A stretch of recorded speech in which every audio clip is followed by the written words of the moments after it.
Pemirsa, menjelang pemilu 2024 sebanyak 52 juta data pemilih sementara dianggap aneh dan invalid. Temuan ini telah dilaporkan ke Komisi Pemilihan Umum KPU untuk diklarifikasi lebih lanjut. Membuka data perihal penyusunan data daftar pemilih. Ketua Bawaslu RI yakni Rahmat Bagja mengaku khawatir lantaran penyusunan data daftar pemilih tak ada pengawasan yang baik, sehingga penyusunan tersebut tak maksimal dan memicu adanya pemilih gaib. Assalamualaikum warahmatullahi wabarakatuh. Waalaikumsalam warahmatullahi wabarakatuh. Pemirsa, kita jumpa lagi di ruang tayang di Bacain Berita.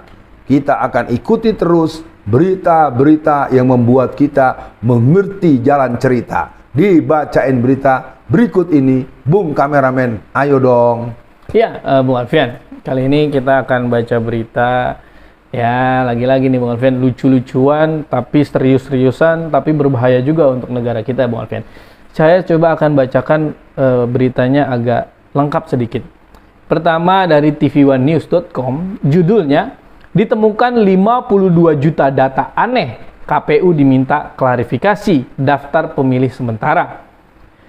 KPU RI telah mengeluarkan daftar pemilih untuk pemilu 2024. Kemudian daftar tersebut akan segera ditetapkan daftar pemilih atau DPT pemilu 2024. Namun, ada pun sekelompok warga yang mengatasnamakan Perkumpulan Warga Negara untuk Pemilu Jurdil menemukan data pemilih yang aneh.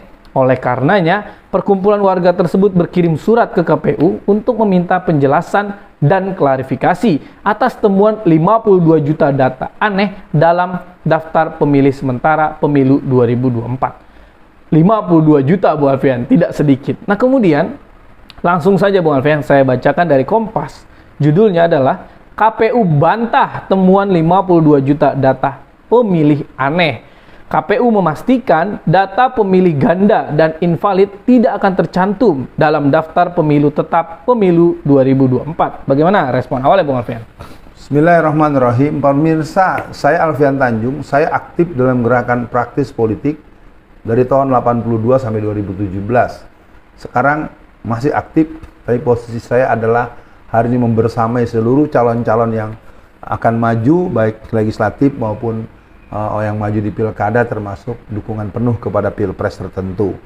Nah, 52 juta data yang merupakan data aneh ini, menurut hemat saya, KPU pusat tidak bisa menjawab dengan spontan. Iya. Kenapa? Karena mereka juga melalui sebuah pergumulan riset yang panjang. Contohnya diantaranya adalah data tersebut tercantum puluhan ribu atau ribuan data, di mana ada orang yang umurnya di bawah 10 tahun, dia terdaftar sebagai calon pemilih sementara. Jadi sebetulnya kan Bung Kameramen, harusnya Senin kemarin atau Rabu kemarin, tanggal 21 Juni itu diumumkan DPS. Iya. DPS itu. Yang kedua, juga ditemukan dalam jumlah yang banyak sekali, ribuan nama atau ribuan umur yang ternyata di atas 100 tahun. Nah, ini juga buat pengetahuan buat pemirsa. Jadi menurut hemat saya KPU jangan jawabnya sejeblak begitu aja. Iya, benar. Anda harus buktikan bahwa tidak mungkin kawan-kawan yang punya kabar ini semaunya, karena mereka akan berhadapan dengan jerat hukum kalau mereka menyatakan sesuatu yang bohong, sesuatu yang invalid. Jadi sekali lagi saya Alfian Tanjung yang pernah aktif dan masih aktif dalam gerakan politik praktis mengingatkan agar sebelum ditetapkan jadi daftar pemilih tetap, pastikan yang 52 juta itu bukan hanya dibantah dengan omongan. Buktikan, dihapus, dan itu juga harus dilakukan kerja-kerja yang sifatnya profesional, administratif, dan juga berkekuatan hukum tetap. Sehingga jangan seenaknya mentang-mentang Anda jadi KPU, lalu Anda bantah-bantah begitu saja. Ini orang bekerja dan orang ini punya risiko dengan berani membuka adanya data-data fiktif, data-data yang aneh, dan segala macam. Dan yang jelas, pendapat KPU buat saya sangat dhaif, sulit dipercaya. Sulit dipercaya dan boleh dibilang sangat gegabah ya untuk menjawab dengan serta-merta seperti itu. Iya, Bu Alfian, saya sangat sepakat yang dia sampaikan oleh Bu Alfian, karena memang ini orang bisa memberikan atau merilis 52 juta data yang aneh tidak mungkin dia sambil iseng-iseng forward gitu ya Bung Alfian. Betul. Pasti dia baca-baca. Tapi saya bacakan sedikit lagi beritanya Bung Alfian. Setelah meneliti data DPS, kami menemukan 52 juta lebih atau 25% data janggal. Data janggal tersebut yaitu memiliki berumur lebih dari 100 tahun yang Bung Alfian sampaikan tadi. Pemilih berumur kurang dari 12 tahun yang Bung Alfian sampaikan juga.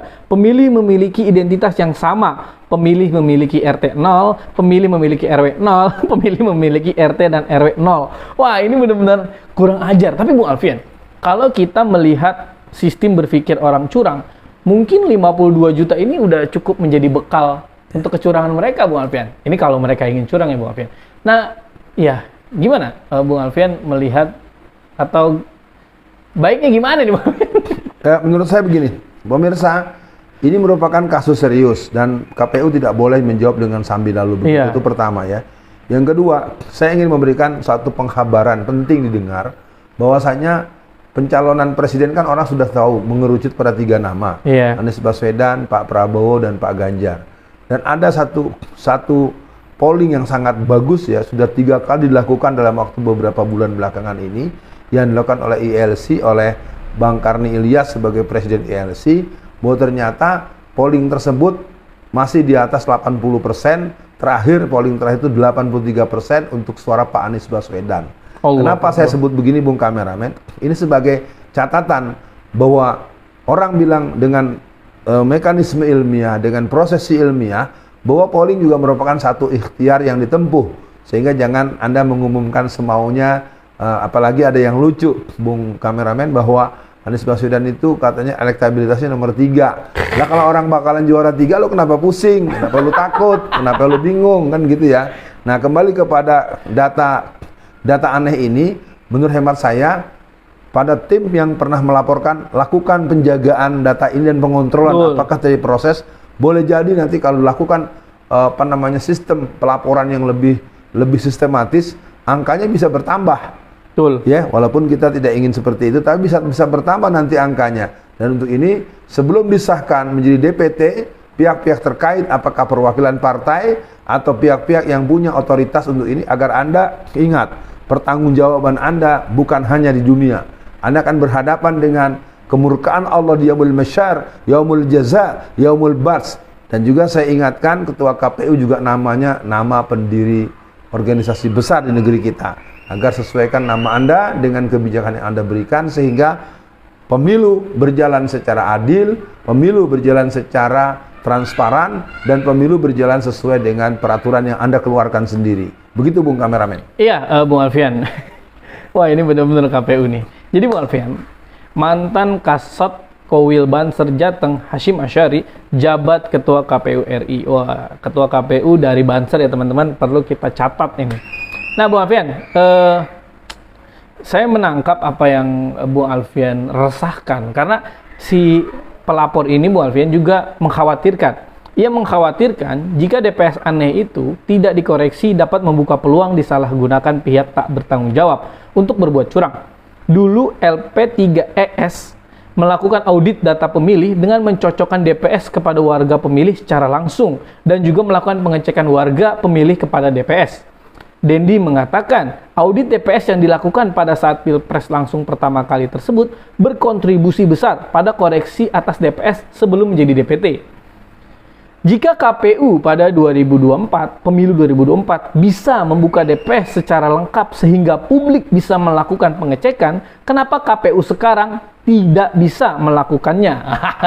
Nah Bung Alfian, untuk akhir sesi kali ini, berarti benar Bung Alfian, 2024 ini benar-benar perang yang sangat berat untuk umat Islam, karena kita akan kita gimana ya, dicurangin lagi atau gimana. Nah untuk akhir sesi Bung Alfian, bagaimana pesan akhir di sesi ini? Dan kok saya khawatir ya Bung Alfian, kekhawatiran tokoh-tokoh yang sering disampaikan dengan alasan, oh kita kondisinya chaos nih, wah ini KPU kita begini nih, wah begini-begini, ya udah deh 3 periode deh, atau ditambah deh, atau ada kemungkinan lain yang Bu Alfian khawatirkan juga. Ya. Silakan.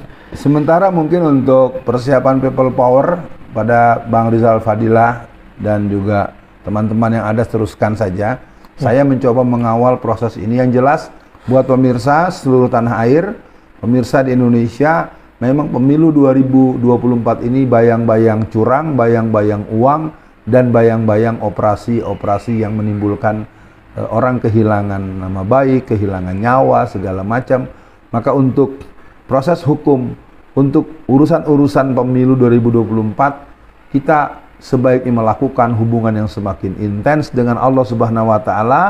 Kita perkuat tilawah Quran, kita perkuat sholat malam, kita perkuat wirid-wiridnya, dan kita akan buktikan bersama Allah si curang akan hancur sehancur-hancurnya. Amin ya Allah. Dan untuk kita cukupkan dibacain berita pada kali ini.